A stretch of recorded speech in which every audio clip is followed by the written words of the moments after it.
So the first hadith was recorded by a Sahaba called Mahan bun Yazid bun al-Aknas.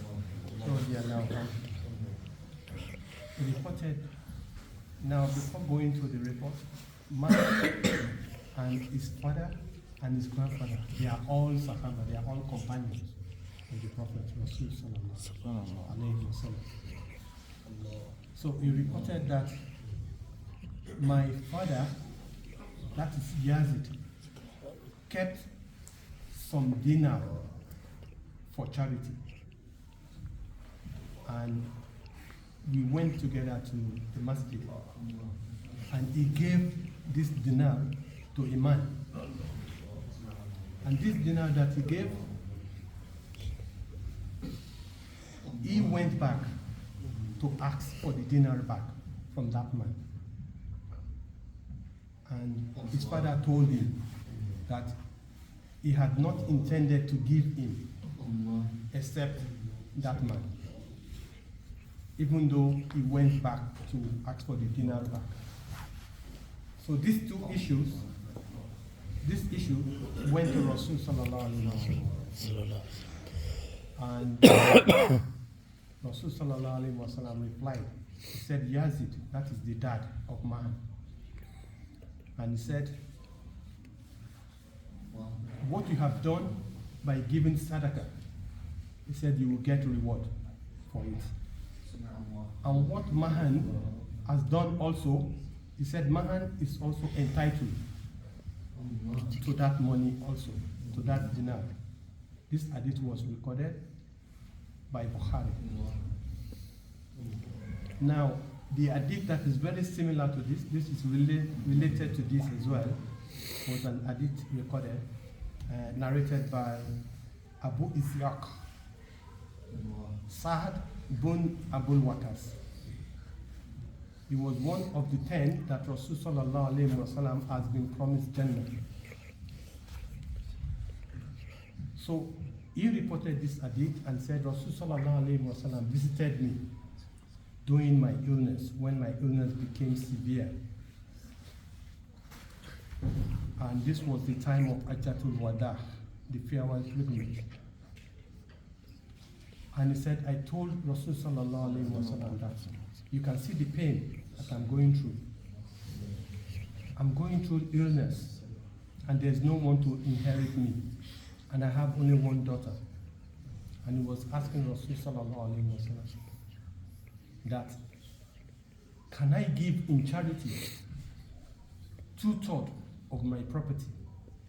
And Rasul sallallahu alaihi wasallam said no. And he said, how about giving half of my wealth in charity? And Rasul sallallahu alaihi wasallam said no.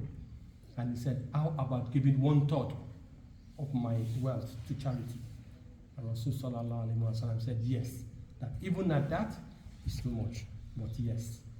And the reason Rasul sallallahu alaihi wasallam now gave, he now told him that it is good to leave your family not begging and leave them poor after you have died.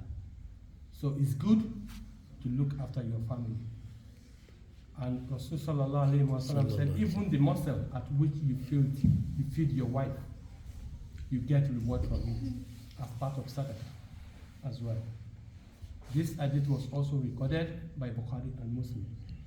So the benefit of this hadith is just to let us know that, as they normally say, that charity begins from where? From home.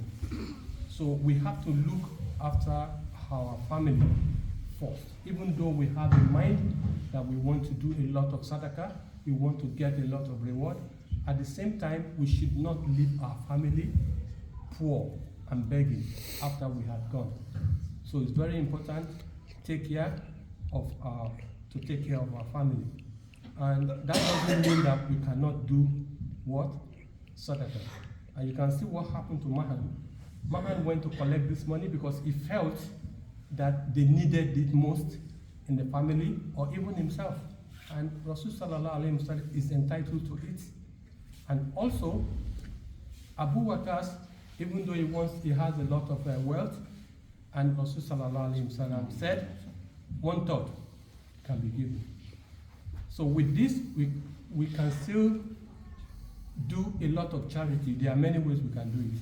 We can donate blood, we can donate money, we can do a lot. Even picking something that is harmful is part of sadaqah, by not allowing another person to get hurt. So Rasul sallallahu alaihi wasallam still encourages us to do what?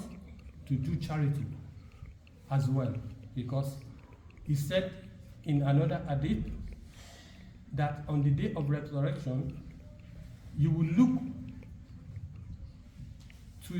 look straight, and what you'll be seeing in front of you will be hellfire.